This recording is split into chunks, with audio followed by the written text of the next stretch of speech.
The story begins with a young man sitting in a room lit by a single window talking to a girl about destroying someone. Apparently, it thinks about all the misfortunes that have happened and sees people as a game of checkers, saying that they will all suffer and have no escape can be manipulated very easily. The girl says that everything will fall apart, and the young man asks her if her meaning in life is revenge, and the girl answers in the affirmative, everyone must pay the price. The action moves to a cell where a girl sitting on a bench, looking at the light coming through the small window, looking at her leg. She sees that she is badly hurt and can't feel her leg. Thinking that Nellie will be there soon to help her, just wait another minute. Suddenly in the cell, someone enters. The girl turns around frightened and sees Valentina, her sister, thinking it is Nellie. The sister tells her that she looks very dirty, but Valentina was wearing the official imperial dress that she usually wore. The girl remains shocked, and Valentina asks the girl if the dress is better on her, somehow saying she was dressing to receive the title of princess, and the girl asking if she came here just to mock her. Valentina tells him that it's interesting that he came here to see her for the last time.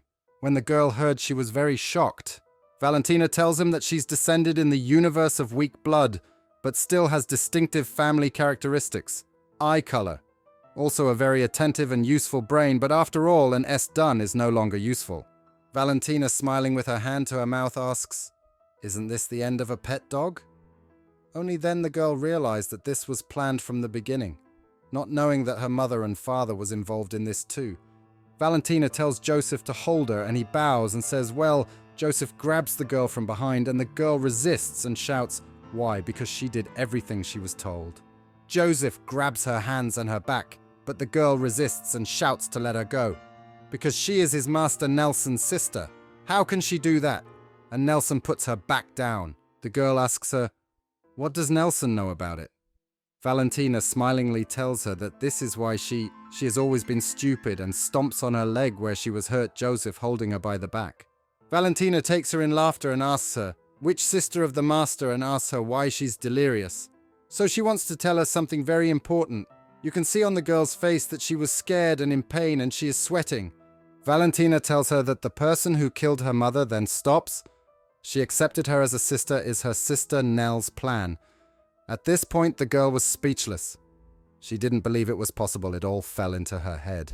Valentina tells him that it's easier for her family to gain independence for the empire, so he offers her a gift to die painlessly. Valentina takes a purple liquor from behind her back. The servant grabs her face from behind and forcefully opens her mouth. The grieving girl cries out that this is not necessary. Valentina asks her if it would not be good to know the truth before she dies. The action takes place in a room in a castle, where two women are talking and laughing loudly. One woman asks the other how the goodness of the Empress Camille is going, and says once the body is in her hands to throw it carefully and safely away. The girl, crying with tears, even asks Empress Camille, to which Valentina replies, you did well, and smiling with an evil smile, tells her that just like you are chess pieces, the girl remains shocked and asks, is it a chess piece for the family, for the empire? She did everything and eventually was chased away, so, looking at her eyes that shone like glass in pink, he asked what she did wrong because she comes from a humble family with such eyes.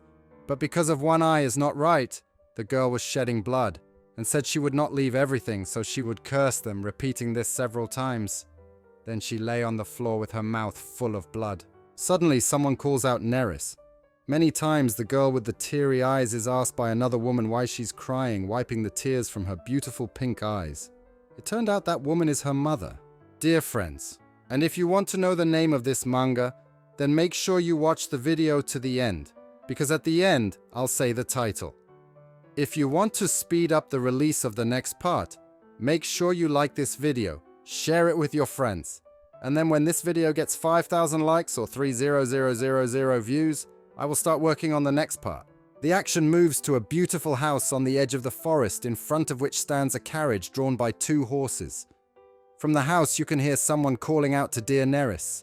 A woman dressed in a green dress opens the door and says it's time to leave, and asks if she's ready to leave. Looking closer, the woman is shocked. In front of her stands a young lady who, when she heard her, took her eyes from the mirror and looked at her.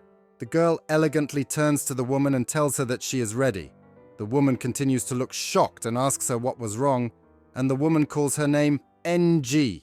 The woman, looking at her with wonder and passion, starts to tell her that suddenly she starts to look like an adult. The girl replying that she knows her mother is sad because she's leaving today, but the woman tells her that she looks too mature these days. But the woman didn't even get to finish the thought that the girl hugged her. The girl asks what's wrong with her lately. She knows she looked a little strange lately, but now everything is fine. The left girl with her face on her mother's dress remembered the time she spent with her and having fun. The girl didn't want to take her head off her mother's dress, telling her that everything is fine and not to worry. But the girl had something evil in her, also saying that she would do it right this time. 120 years later, the imperial nobles, led by Princess Katerina, asked to learn from wise men things that cannot be found in books from the same place where Kaiten now comes from. The Noble Academy is a compulsory educational institution where children of high nobility, including the imperial family, have to study from the age of 12 to 19. They can apply to this school depending on their family's economic situation. Compulsory education was only in name, but after all, it is not far from a prison, except that instead of prisoners, they are students. A girl walking on the road suddenly hears someone calling her from behind. It was a lady who got lost and asks her if she lives next door and if she can show her the way. The girl replies arrogantly that she is not the right person to ask and tells her that she looks like a maid, but she's not poor. The girl also tells the maid that she is the daughter of a knight and should not bother her. When the maid heard this, she began to bow to the girl and apologize 1,000 times. But the girl did not care and told her that she said enough and to leave. Suddenly, from behind the maid appears a very beautifully decorated carriage with a crown on top. From the carriage, someone could be heard laughing loudly and could not stop laughing. In the carriage was a little girl with green eyes and a green dress. The girl says that her maid acted rudely and will talk to her later on about her behavior. Also tells her that she just wanted to ask directions and if she can forgive her. The girl in the green dress gets out of the carriage very elegantly with her butler and asks the girl if she is a Landrian, to which the girl replies that it doesn't matter. The girl in the green dress begins to tell him that when he looks into her eyes, he feels that she is not just a knight's daughter. She may be among the 3 heroes who defeated the evil dragon, and that she has distinctive characteristics from the others of Elandria. It is known that all 3 descendants of the heroes have different characteristics that can be seen very easily.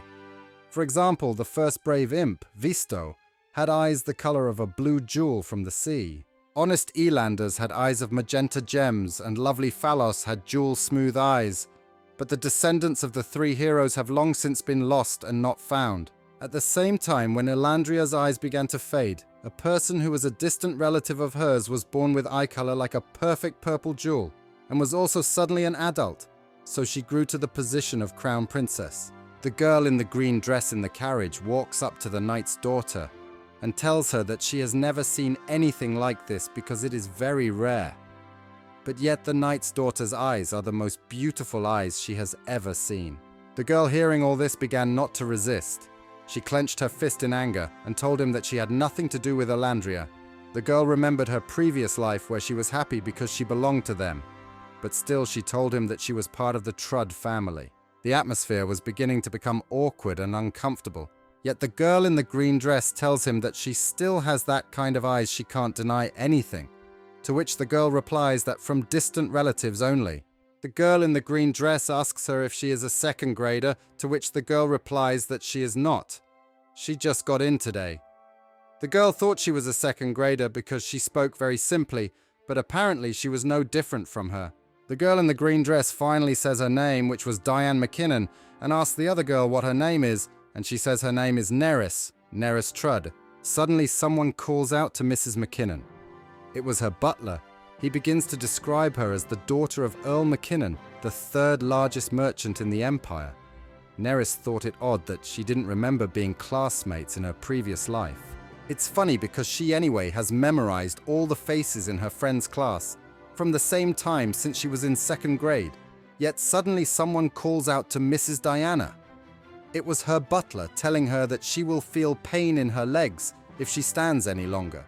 Diana tells her that everything is fine and that she can walk upright. Neris glances at the girl's leg and notices that she's barely standing and wobbling, then is speechless. Suddenly, Diana called out to Neris. The girl wondered what Diana wanted from her. Then Diana asked her if she wouldn't like to drive a horse-drawn carriage together. Neris was surprised by such an offer, but told her she didn't have to be so kind. Neris also tells her that she doesn't know the way, and also doesn't want to waste her time. She has a lot of things to do. But in the end, she agreed. When she got there, Diana thanked Neris. Diana told Neris that it was only thanks to her that she got there so easily because she helped her with the directions. Neris said she didn't know many directions, but only a few. She also decided to ask her if her leg still hurt. Diana tells her that her leg and she's okay, but her parents are acting and they're kind of weird. They said it's going to be harder to show up to school. Diana thinks about why she doesn't remember, but it turns out it's all because of people's worries. So she tells herself in her head that she can do this. Diana begins to tell Neris that it's not easy to adapt here. No matter how young they may not be, it's not easy at all. Neris asks Diana what the common people see here, to which Diana replies that the unions. Diana tells her to be careful, because the weak ones will be very easy to spot, so they have to look strong. Also, they will all form groups that will divide into levels and sequences to form a hierarchy. Diana goes on to tell him that all these powerful groups go out hunting and looking for prey. And the funny thing is that they do all this so they don't get bored. When she hears all this, Neris gets angry and clenches her fists. Suddenly, the action passes in front of a castle decorated with gold, in front of which it was raining.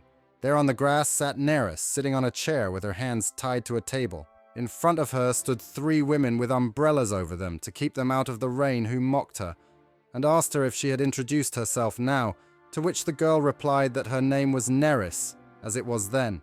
It was raining and lightning outside, so they dragged Neris inside and told her that she would be fine. Just a little rain and not die. But looking at her, you could see that the girl was weak. The 3 women stood and looked at her, and started telling her that they had heard some rumors that the Eleandrian family was pushing her to become a future crown princess, just because of the color of her eyes. Kept asking her that she really is a Megara. Someone like her can't take her place. Neris was kneeling in front of the 3 girls, and they were looking at her, and kept laughing and asking her questions, and saying she looked like a crazy person, and wondering what would happen if she poured some cold water over her. One girl looked to the side and saw a bucket of water and said it was perfectly just what she needed. So they took the bucket and poured it over her head, and they were mocking that it smelled wonderful, and that it went great with a rotten truck. A girl looked down at her and looked at how wet she was, and told her that her fever had broken. And now to tell her seriously if she was really going to take the chair of the heiress princess exactly as rumored, or just something absurd. To which Neris replied that she didn't know what would happen either. Neris made a puddle of tears on the floor, and the woman asks her once again if she doesn't know, and Neris was silent and didn't say a word. The woman starts telling her that if she doesn't know anything, she doesn't even know why she's always like this. She tells her that Neris Trud has always been naive and stupid, and that she will live like this all her life, like a fool who doesn't know anything. Suddenly Neris was sitting on a chair and feeling better. In her surroundings you could hear that Seongsa had defeated the evil dragon Kion. In the center of the classroom was a teacher who said it was all thanks to the spirit of improvement that the Vista Empire had managed to grow strong. And the professor started talking about all the freshman students this year, the proud students of the Noble Academy, and that they are all citizens of the glorious Vista Empire. So instead of sitting in the present, they should move with a sense of improvement, and tells them that he hopes they will keep the ideology of the Noble Academy in their hearts. The halls were buzzing with the sound that the entrance ceremony was over, and that people in the main hall would help them with information on how to get settled into this academy. Also, all the friends were shouting to each other in the halls and gathering in piles. Diana asked Neris where she should go, but she was so happy she smiled with her eyes closed. When she opened her eyes, she was shocked and called out to Neris, but Neris that she was flooded with memories in her memory. Neris held her hand to her mouth and breathed harder and harder. She called herself stupid and naive, and thought about the fact that she was going to live like this all her life until she died. She was going to live like a damned naive. Diana looked at her face and saw that she was pale, so she asked Neris if she was really okay, to which she replied that everything was fine. She was just a little nervous. In the distance, there were 2 girls talking about Crown Prince Abalus and the daughter of Marquis Like Androas. They were talking about the intentions of the girl who most likely would get the prince. Everyone was shocked that the crown prince was talking to a woman, but yet his name comes up a lot among social media circles. However, Neris says he is a Megara like Andros, not a simple man, but a man of influence. It was a beautiful day outside, so Neris decided to take a stroll around the garden to see the countryside and to focus. All the pleasure didn't last long, as it didn't take long to meet someone else.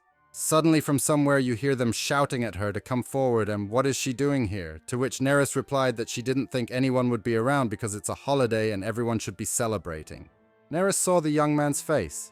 He was a handsome one with pink hair and blue eyes rustling a leaf between his teeth. He asked her once again who she was and why she was walking in the garden today. Neris tells him that she used an acronym in her previous life.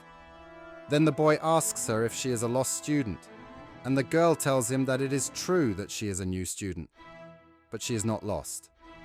The girl asks the boy if his name is Fazalko, and then tells him about the drugs. The boy only heard the girl mention drugs and turned his head and wouldn't listen, so he told her she was a little kid and should get a job. The girl told him if he bit that every day he would be a drug addict. The boy asked the girl if what he said was right, that she is a new girl. And if she really knows him, the girl tells him that it was impossible for the brother of the former priest Sir Titus VI to receive an item like that alone. Someone must have offered it. The boy drops the leaf from his mouth and asks how this is possible. In a previous life, Ren Fael died alone from drug addiction because he loved leaves too much. Neris starts to say that so far he hasn't guessed, but from now on he can guess. The current pope was Populus Omnitus III. He was considered the younger brother of the former pope, Ren Fael. He was a nuisance. After losing his entire family, he was always close to the emotionally disturbed Ren Fael and made him dependent on him.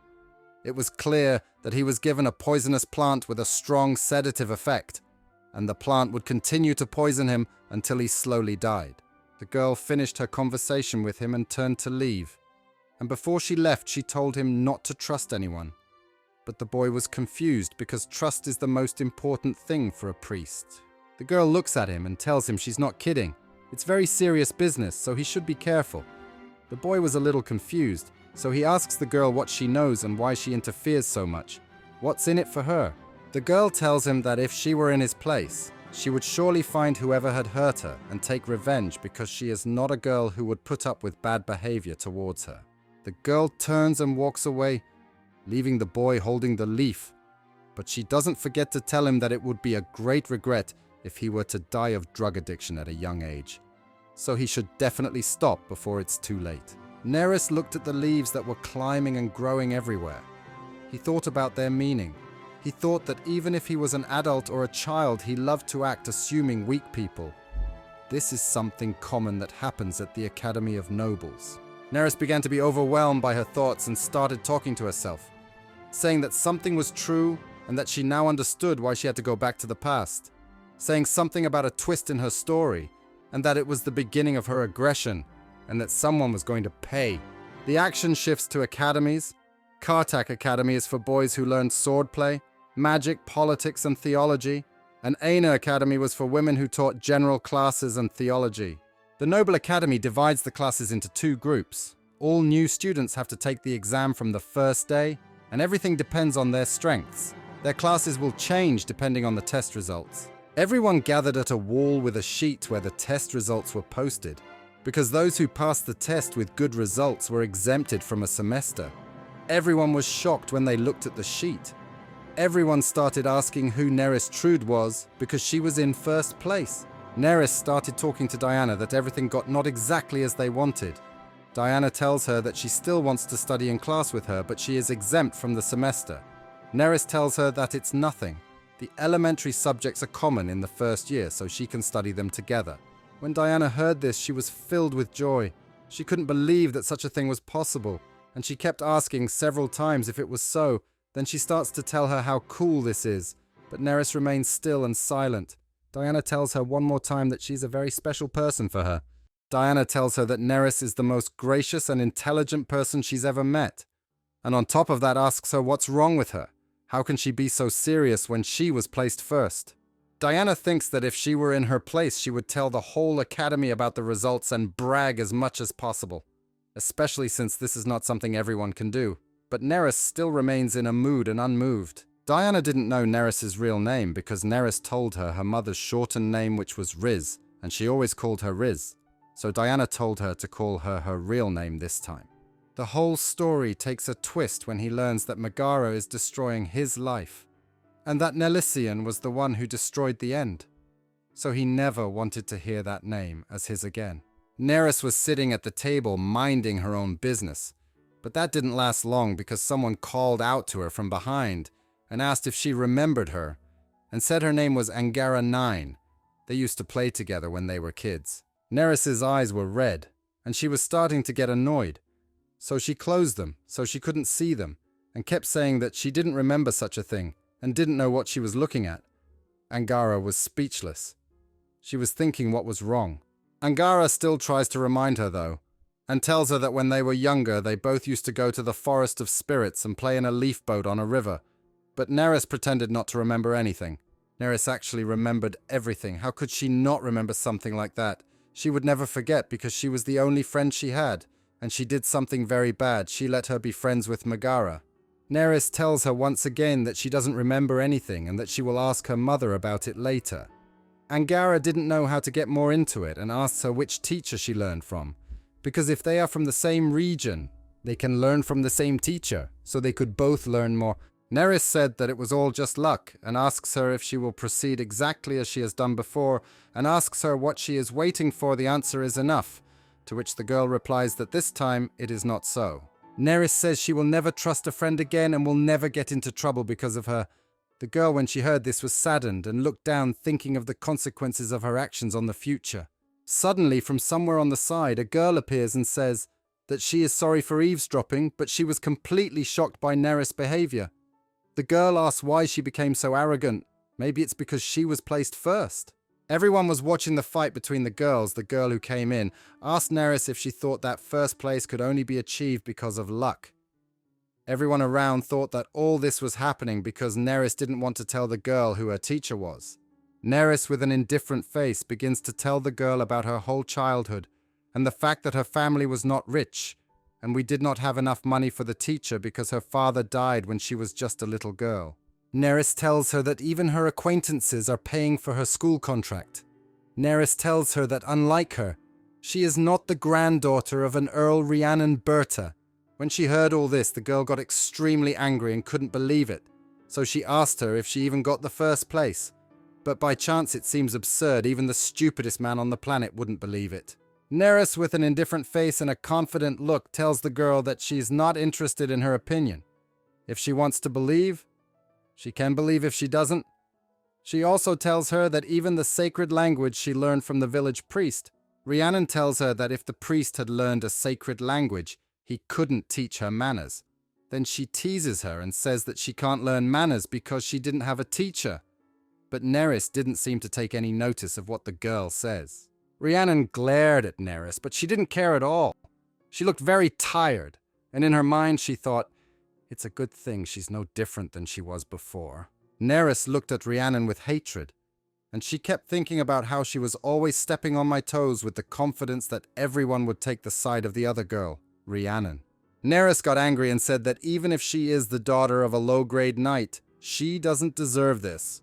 So she reminds him that according to the curriculum, it would be hateful to behave like this because his grades are higher than her grades. And it doesn't end there. Neris says that I've never seen anyone like her. She wondered if she is the one who hasn't learned any manners, because every time she has to scold someone and make them look like nothing. Neris's friend Diana stood by her and said that everything she does is not just because she is inferior, and she is the one who has been looking for trouble and bickering, and she is also the one who has made the situation worse. Everyone started to see Rhiannon as she really is. Everyone saw that she started arguing without, and that everything she does is because she is jealous. She saw no one is away from her, and she is alone. She started to sweat and get emotional. Suddenly someone comes from the back and asks why it is so noisy there and what time it is. Rhiannon, when she saw this, was speechless. The girl telling Neris that everything is fine and that it was just a little jealousy over her. Forgive him. As such, it was great that studying alone and taking first place is an incredible thing. So the girl decides to introduce herself to Neris, and says that for the reason of meeting for the first time, she wants to tell her that her name is Lys Andros. and that it would be a great friendship for the reason that she placed second and Neris placed first. Lysandros is still looking at Neris. Then with a smile on his face, he congratulates him on getting first place and says he did a very good job. He also tells him that people sponsored by Elandria are different. Suddenly the teacher appears from behind and asks them why they are not getting ready for class, and that they should have already been in class because he wants to share the grades and class schedules. Neris calls out to Megara and says she should get her greetings as well and hopefully help her. The academy distinguished the strong from the weak. From the beginning of the semester, the teacher walked near the students' desks and handed them out to all the test results. Alecto Islani had beautiful writing and fun to read.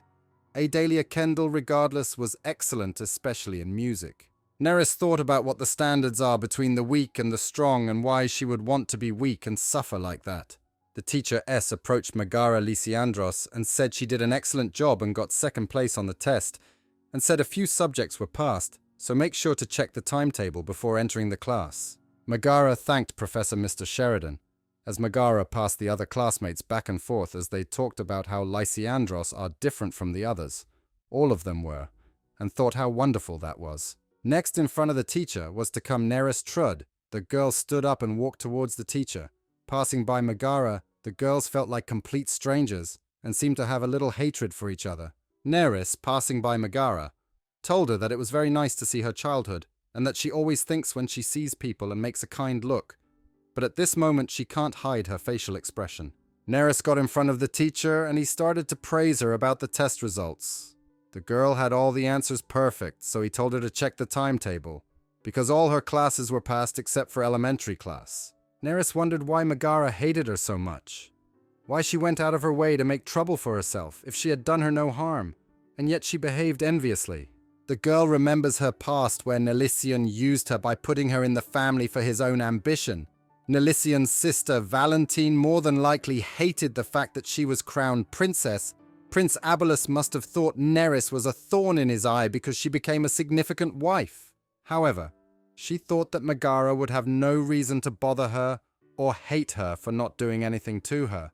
But even if she found out the reason, it wouldn't change anything. Neris had suddenly realized that she was very smart and liked to be humiliated, so she didn't know if that was a good thing or a bad thing. But she could see herself making up for everything that had happened to her. She also thought that all this might be because of her complex inferiority and jealousy, because she was just a normal person facing a low-level knight and yet she managed to get higher grades than them.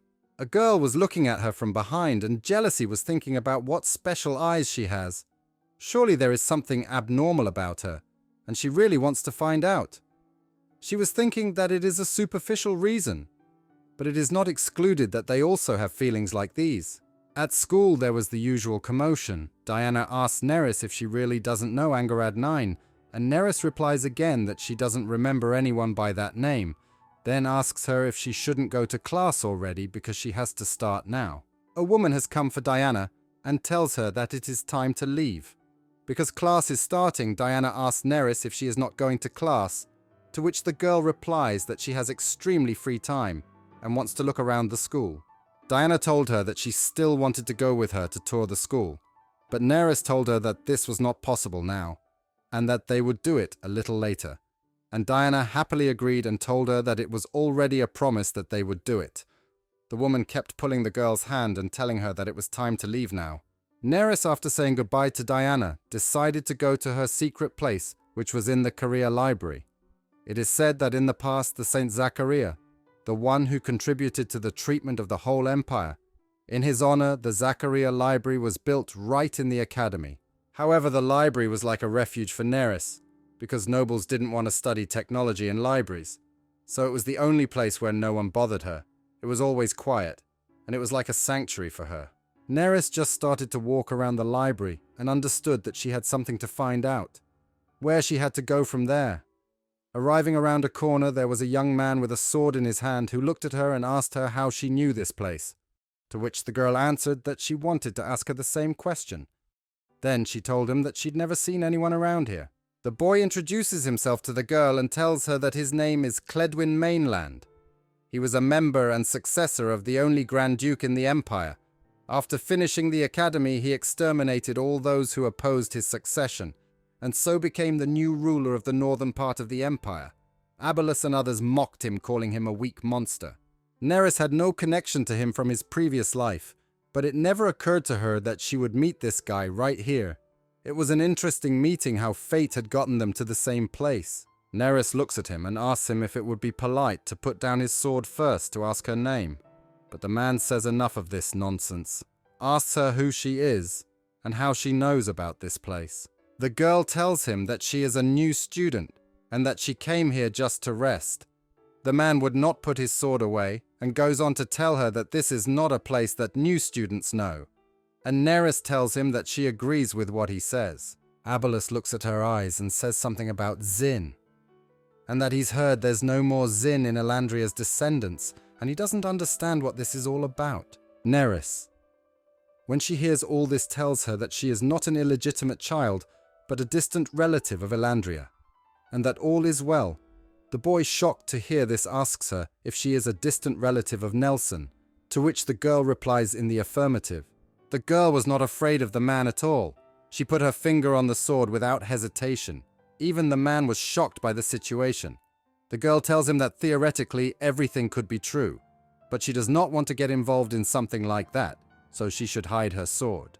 Abolus was shocked by the girl's actions and asked her how she could touch the sword with her bare hands, and told her that she had said she was a distant relative of Elandria's, but did not want to get involved in such things with Nelly's, and the girl told him she begged him not to talk about it anymore. The boy introduces himself once more and asks the girl what the name of the fearless new student is, to which the girl told him that it would be more correct for her to know too.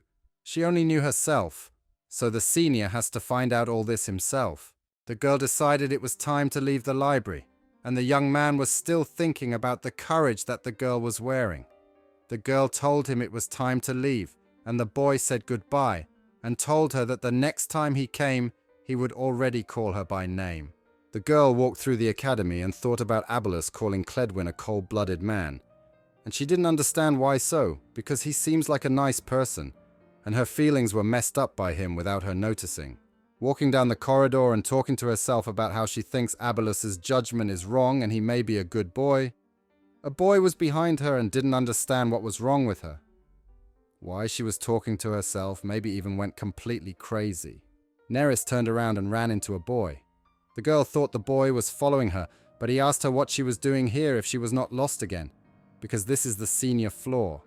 The girl remembered his name was Ren Fail. The girl starts talking to him about why she was there, and that was not because she was lost, but she was learning the same course as Ren Fail. The course was called Diagnostic Berlin 3. The boy, when he heard this, was shocked, because this is an advanced and optional class. Only a few students chose it. A boy in the distance was thinking, who is the girl he is talking to? Ren Fail tells the girl that he thinks it's a wonderful thing, and most likely they are both in a class. Then asks her what her name is, to which the girl replies, Ray Strud. The boy replies with a smile and tells her that he is glad to meet her. The boy tells the girl that because this is her first time in this class, he will walk her to the classroom because she may not know the way, to which the girl says she does. On the way to the classroom, the boy tells her that this subject is one that very few people choose, and then asks her if there is anything that the new girl does not know. Ren begins to tell the girl that his mother is in Berlin, and at first he didn't know many words, but if he wants to play here, he will have to master the course. So he chose this course, because he had to, not wanted to. The girl thought about what the boy said, and thought that if he is Fail's maternal uncle, it means that he is from the Omnitus family. The girl thought that this is not very good, because his uncle did not wish him well, and had to tell him to be very careful with him. The girl only arrives in the class and was stunned who she met. It was Megara, the girl who can't leave her alone. Megara asks Neris if she the same class as her, and that she is glad to see her here, and tells her that if she knew she was studying the same class, she would sit with her. But she has already sat with Mahradi. But Neris knew that all this was no coincidence. It was all planned from the beginning. It was impossible for Megara not to know. The reason she came to learn this course as a beginner is because this course is from the senior class, and she was the only one in the class with a perfect result. So after seeing that she got a perfect score, she wrote a letter that she wanted to learn advanced classes in Berlin at exam time, and Megara, thanks to the strength of her family, forced herself to join this class, only because Neris wanted her to learn it. Megara suggested to Neris that they sit together in the next class. Neris didn't really want to, but to please her she told her that if they could, they would. But in her mind, she was thinking that she had come here out of shame to prove that she was no worse than a firstborn child from a humble family. A boy comes up behind Megara and asks her how she knows this girl, what about her, and maybe he knows her or her family. Megara replies that this time Neris got first place in the tests, and the boy remembers her and says she is the girl with a perfect score. Megara is shocked and asks how the words got this far. Megara says she'll show herself all over the place if she takes the top spot. Renfile looks at Megara and thinks she must be mad from all the anger and hatred, but still says nothing and lets Neris speak. Neris goes on to say wryly about how sad it would be if Megara wasn't in this class, and how lonely she'd be, to which Megara replies that she still loves the thing and smiles, but calls she knew the hatred she had in her head for Neris. The boy Renfile seems to have fallen in love with Neris, and looks at her with a very overwhelmed look. After a little while he tells her that she is a bit smart. She answers to enemies with a lot of elegance and intellectuality. The girl pretended not to understand and the boy smiled and shut up shyly. Professor Henry Voltaire came into the classroom and began by saying that everyone who had studied international politics classes should know him, then told them that he was the one who would teach them Berlin from now on, and that all questions should be addressed to him. The teacher asks them if they have read enough of the Berliner he gave them earlier. If they have read, then they will have to translate the Berliner and adjust the context and situation. Neris looked at the sheet and realized that Mr. Voltaire is a real diplomat and asks the right questions. The teacher was looking around the classroom and saw in the back that Megara Lysiandros had waved her hand that she wanted to answer. The teacher told her she could answer, and the girl started to say that Livingston Kinsey was trying to repair windmills in Gaul. But this failed due to budgetary constraints and he was killed. Her colleague was clapping. After what Megara said, the teacher was thinking about the fact that she was a first-year student. But the translation was done very well. She was thinking if the class president told her the answer to the questions because it was her first year, the teacher was thinking that she was the youngest girl in the Lysiandros family. She should think of her own answers. Then he makes a face that he is thinking, asks Megra if she is sure this is the final answer and has nothing else to say. Hearing the silence, the professor calls out to Neris Trud and asks her what she thinks. Neris, with an intelligent face, tells the teacher that she doesn't think this is the right answer, but she doesn't think this is the wrong one either. Neris was still thinking about it. She didn't have a final answer. It didn't take long for the teacher to say that Megara would not be getting her next class. The head of the class was already starting to make noise, that it couldn't be wrong what Neris means by the phrase that it's not the right answer. But it's not wrong either. Her classmate tells her to calm down because she's showing off too much, just because she's the head of the class. The teacher tells the class to be quiet and says he doesn't think he said the right answer, but he doesn't think he said the wrong one either. After a little thought, he decides to ask Neris and calls her by her last name Truda, to say what he thinks is the answer to the question. Neris begins to say about an ambassador from Gaul, Livingston. He made policies to improve relations with the locals, but there was a limit of financial support from the mother country. But he was killed by the locals because he spent all the budget that was allocated to him. Megara's classmates stood up and started shouting that it was not fair, and that her classmate Megara had said it correctly. But the teacher told her not to shout so loudly, and to be quiet if she wanted to see him in class again, and Mahradian immediately calmed down.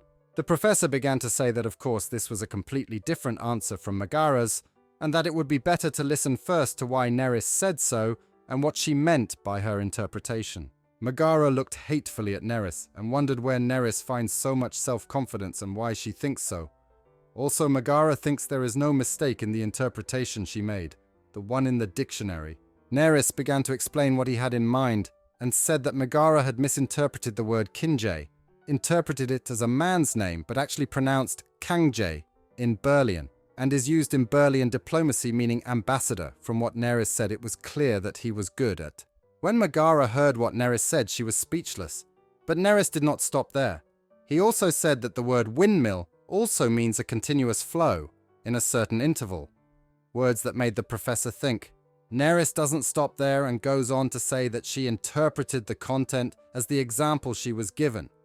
That Ambassador Livingston was killed because his policy had fallen apart. All of her colleagues looked around and were shocked by the response, not knowing what to think. The professor said that what she said was more of a paraphrase, and he didn't know what to say to her. It didn't sound like a literary translation, but he thought a lot about what she said. Neris thought that what he said meant it in a direct sense. Neris begins to explain that it's all because the teacher told her that she should interpret the sentence according to the context and situation, and that this class is also focused on diplomacy. Monsieur Voltaire was also a diplomat, so she thought that by what he said he meant the same as she did, but it wasn't so this time, and Neris was a bit annoyed, but was calmed down by her benchmate. Professor Voltaire asked the students why they learn foreign languages, in order to talk to people from other countries, if this is the reason why it is quicker and easier to have a personal translator, and asks them again why they learn the language of other countries. Neris, when he heard the question again, jumped out of his chair and answered that the reason why people learn the language of other countries is diplomacy, and to get a better position. The teacher tells them that they learn foreign languages to enhance their diplomatic skills, to always remember the words they are now saying, said the teacher. The teacher told them not to forget a single word, because all this is not just visual information, but also analysis and reflection on the meaning given. And if they ignore everything they see, everything can end badly. Neris Trud knows this, because this is also the reason why she teaches the same classes as seniors. In the last desk of the class was Megara, who was with her head bowed down and was listening to what the teacher was saying. He told her that he thought she was showing what she could because she was a senior. But what the real reason was he didn't know. He told her that if she really knew that well, she should go to advanced classes regardless of the grade. Mr. Voltaire tells her that in his class he only welcomes students who can listen and listen to him. He asks Megara if the way she got into the class is because of Mrs. Hoffman's recommendation, to which the girl replies that yes, it is. The teacher told her that he wasn't leaving it at that, and that after class he was expecting Megara for a Berlitz language test, so she should stay and not go anywhere. He said he would even write her a note to explain why she was late for her next class. Hearing all this, Megara's classmate calls out to Mr. Voltaire and tells him that this is not right. And what about the girl in the first class? That is Neris. If he is going to call her for a test, which the teacher did not understand what he wants, he told her to calm down because Neris has already proved her powers. Megara, sweating and dizzy with fear, asks the teacher what will happen if she doesn't pass the test, to which the teacher replies that she will be lowered to the level that suits her, because the academy has its own proper rules for learning and grading, and the level is very important. Mr. Voltaire tells her that it's a bit silly to always have the next door colleague tell you the answer. If he tells you the wrong answer, then she will answer wrong too.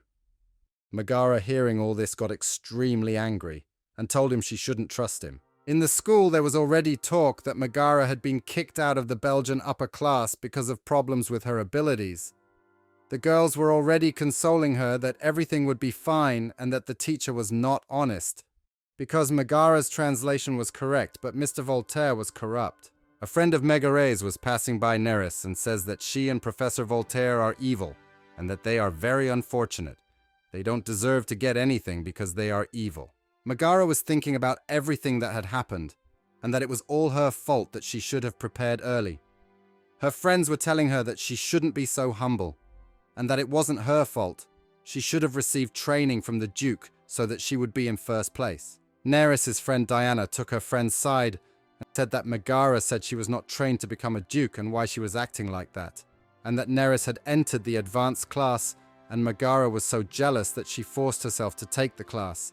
But because she was weak, she was excused. Neris said it was all because of jealousy, and that it was an absurd thing. She thought the reason Megara was jealous of her since she was young was that it was because Megara was very strange, and the others thought so too. Neris thought again, and realized that Megarea's behavior was very different from the other girls toward her. For she was a noble girl and the daughter of a marquis, a girl of glorious beauty and very rare eyes that were signs that she had Elandria. But the main reason was hatred, because Neris was just a plain girl in front of Megara, a daughter of a lowly nobleman who had the true eyes of Elandria.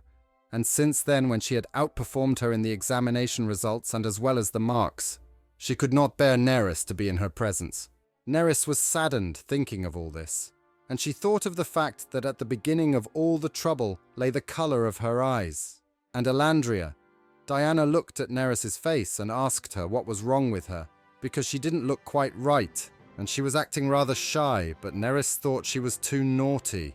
Diana didn't see Neris as a bad girl. In fact, she thought very highly of her.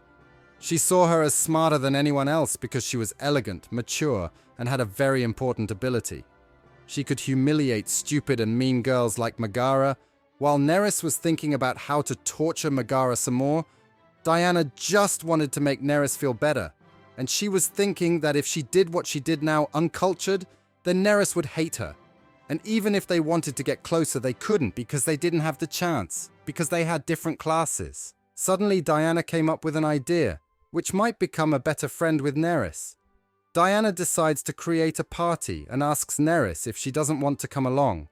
Neris, when she heard the proposal, didn't understand what the deal was, what the purpose of the party was, and what she should bring. Diana tries to convince Neris that she really must come, because it will be a lot of fun, and if she wants it can be just the two of them, or if she wants she can invite some more friends. Neris didn't understand what Diana wants from her, because she has never done anything like this before and doesn't understand why she talks so friendly. Neris thought about it for a while and decided that it's not such a bad proposal, and that she should accept it. Neris tells Diana that she agrees, and the girl starts jumping up and down with joy and tells her that she can't wait to have fun. Neris wanted to have a word with her, but she wasn't even listening. She was thinking about becoming friends with Neris. Into a nicely decorated room enters a woman with red eyes and red hair, who tells His Majesty Abalus that she brought him the answer sheets for freshman students that he mentioned. The man thanked the woman and told her she did a good job. The man started looking through the sheets for the name Neris Trude. It didn't take him long before he found it. A woman was behind him and asked His Highness if he had found what he was looking for in the freshman test sheets, to which His Highness Abalus asked her if she wanted to see it too and told her by name, which was Nelucion. The man called her over to take a look and began to tell of a blonde girl who had been paid her school fees by him, got perfect grades. Apparently Apollos Festo was Neris's husband from his former life in the Imperial Vesta family. The woman said that Merdian had a problem in this matter. She couldn't understand how a new student could get such a high score on the test, especially since he was from a humble aristocratic family. The man started making up stories that he was more than sure that Neris already had the problem from somewhere or had copied it. The woman asked again if it was really written by a new student, because she didn't think so. As a first grader wrote like that, the content was clear and the sentences were well thought out and well written. His Highness turns to the woman and asks her if she really writes so well and why he didn't know about her earlier. The woman said it's not her fault and she didn't do it on purpose. The man told her to calm down. He knows that. He simply found out about it from a complaint and already has to investigate. The man said that he had heard from other teachers, including Mr. Henri Voltaire, that the girl actually learns and knows, does not copy or steal answers, and also that she attends high-grade classes just like an adult. And he asked the woman if her parents had taught her too, but that was not the case. The man asked the woman if Neris is an illegitimate child, to which the woman says that according to her research this is not the case. The man thinks about it and realizes that Neris is quite a genius for his age. His lordship, along with the woman, began to think what opportunities they would have if Neris were on their team. She was a beautiful girl who was lucky enough to be born with those eyes. And to all that, a brain like hers would be more useful than they expected. In the library tower was the young man Neris met when she was there. He was sitting on a chair waiting for some results from a servant of his. The servant told him he missed him and that the information he asked for was ready. The man told him to stop saying stupid things. Cledwin tells the servant that he has no time and to jump to the conclusion, what he has learned from the investigation and what the results are. The servant tells Cledwin that the girl is innocent. Nothing suspicious was found on her. Cledwin, when he heard this, almost jumped out of his chair and said that such a thing was not possible. The servant began to tell him that her mother was the one who was extradited from Elandria, and her father was a humble knight, and that is all the information about Nerys. The servant began to tell her that there was almost no chance that she had been in contact with an emperor or a spy. Since Cledwin met this person, the servant did not leave her alone. She followed her everywhere. She was not alone. Cledwin, forgetful of what he has heard, asks the servant ironically if she has really found this place by chance, a place where no one comes, and where he exchanges passwords with his subordinates. When Cledwin's father, the former Grand Duke, died, he went mad because of his plans and dreams of becoming an emperor, and thought that someone who had been holding the continent now sent him a spy, a little girl. But if he thinks about it again, the girl's first reaction was not one of alertness. The man, when Nerys entered, asked how she was here, and did not panic. She remained very calm, with a normal facial expression, with a soft body that did not even carry a sword, the little 12-year-old girl. But behind her eyes stood an adult who had been sharpened by the winds of the world. In school, what boring! The parties held at the Noble Academy are broadly divided into two categories. The parties that are organized by the Student Council are those that anyone can attend freely, and those that are organized by individual students, and only those with invitations can attend. The individual parties were the hottest. If a party was held, the invitations were divided among students from families of the same level, status, and wealth. After the party was over, students would comment sharply on the parties and rank whose were high and whose were low. In that sense, this was the case at Diana's party. Not everyone knew it was a pajama party, but the linens and snacks were of a high standard. It was a very elegant and lovely party. No gaps. Even the servants and maids were well trained and educated. A girl approached Diana and told her it was an absolutely gorgeous party, and thanked her for the invitation. Diana told her she appreciated her being able to come, and if she had any questions or problems to tell her butler. Nerys thought the party was really great. Was this the power of the McKinnon family? Diana was feeling very well and asked Nerys if she wanted anything to eat, because Diana had told her cooks to prepare many things that they could not eat in the school cafeteria. Diana told Nerys to name any food, and she would bring it. Nerys tells her that she shouldn't bother. Thanks to her, she ate extremely many things, but in her head it was something else. She thought it was something strange, because Nerys didn't do anything to her. She didn't help her with anything, and yet why is he acting so nice to her? While Nerys and Diana were sitting across from each other talking, a girl named Angarad approached them and thanked Nerys and Diana for the invitation, then complimented them on their beautifully styled hair. Nerys thanked her and told her that she also had beautiful hair. It didn't take long before Angarad was hit by someone with water. It was a boy who was behind her, and he was pushed by another boy. Angarad began to shout that the water was cold and the girl was all wet from head to toe. All the boys there started laughing and looking at Angarad. They said she looked like a purple rat because of the color of the dress she was dressed in. They were all mean to her. They told her she fit her and that she was a useless purple wet doll for nothing. Nerys was shocked by what had happened. Everything that had happened made her feel uncomfortable and dirty. She could tell she was starting to get annoyed by the boy's actions. She thought in her mind how pathetic it all was. Stupid and silly, vulgar and dirty. Diana started yelling at the boy who spilled the water on Angarad and made him apologize. And the boy started sweating and apologized. And Diana says she thinks it was all a mistake and that he wouldn't spill the water on her on purpose. Diana starts to put the girls to work while Nerys sat on the couch and looked down. Diana told Betty to help Angarad change her clothes, and Betty went to work. Without many questions, she took Angarad and left. Diana shouted around the house that the situation is over and that everything is fine. To make the guests forget the situation, she tells them that the chocolate cake is coming. It is already in the kitchen, and to play and have fun until she brings it. Diana turns her head to one side and sees that Nerys' face is pale, sweating, and looking in one spot, asks her what happened to her, if she is all right. Diana apologizes for the previous situation and knows she didn't like it. She said she would ask the maids for some milk with honey, so if she drank it, she would feel better. Nerys was thinking that she should be more wary of unreciprocated favors, even if they are very strong after all. Neris thought that Diana might still be a girl who teased her in her previous life, but she wasn't sure of anything. Diana, with a hospitable face, calls Neris to give her some rose jam and some chocolate almond cakes, then suggests playing a card game to make her forget everything and feel better. Neris was already starting to have trust issues and was quiet. She wondered in her head if it was good for her to trust what Diana was offering her. But Diana was in a good mood and told her that she had a 2-player game that her father had brought her a long time ago. And Neris thought it would be good to have a friend. She was lonely enough. The next day at the academy, Diana saw that Neris was a bit pale and that something had happened to her, and decided to ask her what had happened to her if everything was all right, and if she had anything she'd better tell her, because this was clear. But Neris said that everything was fine and that she shouldn't worry. Jay approaches Neris and also asks her what happened to her if everything is okay, and also asks her what's in the bag, a very suspicious question on her part.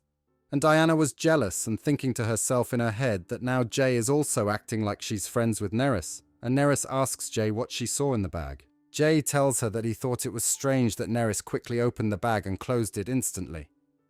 Megara looks away and imagines what could be so interesting in the bag, and why is she hiding it? Neris says she only has some personal stuff in the bag like books and writing instruments. Jay was very insistent and at the same time agitated. She tells her that something was heard in her bag, there might be an animal in there or something, and tells her to take a look. But Neris tells her that there is no need, everything is fine. And Diana was thinking, why would the Baroness want to look in someone else's bag? Jay tells her that it's okay, and that she'll take a look if she's scared, and that Diana shouldn't talk to her friends like that, then reaches out to grab Neris's bag.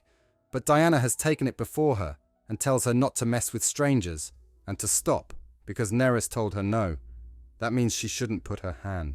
Everybody started looking at the scandal caused by the girls, and wondered what had got into them. One girl was shouting that Angharad was trying to look into Trude's bag, and everybody was shocked by what had happened. They were thinking what precious Neris had in that bag that everybody wanted her. Jay got extremely annoyed and thought that Diana allowed herself too many things. And why would she take Neris' bag if she had nothing to hide? And he thought the reason was because she came from a rural noble family, but yet she had no shame at all. And he wondered if she hadn't had a proper nanny to teach her. Suddenly a boy shouted from the front of the class that they had dance lessons today and that it would be desirable not to be late. The lessons would soon be held in the small hall. Also attendance was mandatory lest anyone miss. Diana gave the bag back to Neris and told her not to let everyone make fun of her and to be more stern. Neris thanked her for the gesture and said she would try. But she is not that kind of person, while Jay left annoyed and hateful. Neris was thinking about the fact that her present life was not very different from her previous one. She was thinking that it was all Megara's plan, and that she would like to see Neris shiver with fear when she saw the bugs in her bag.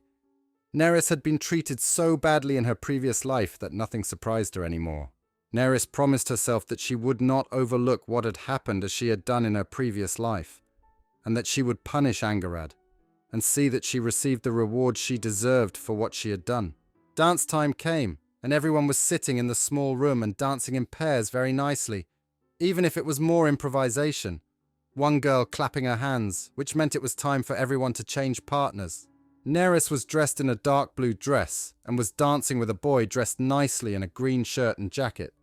The boy tells Neris that she is a very good dancer, and the girl thanks him for the compliment, even though in her mind she knew she didn't dance much and wasn't very good at it.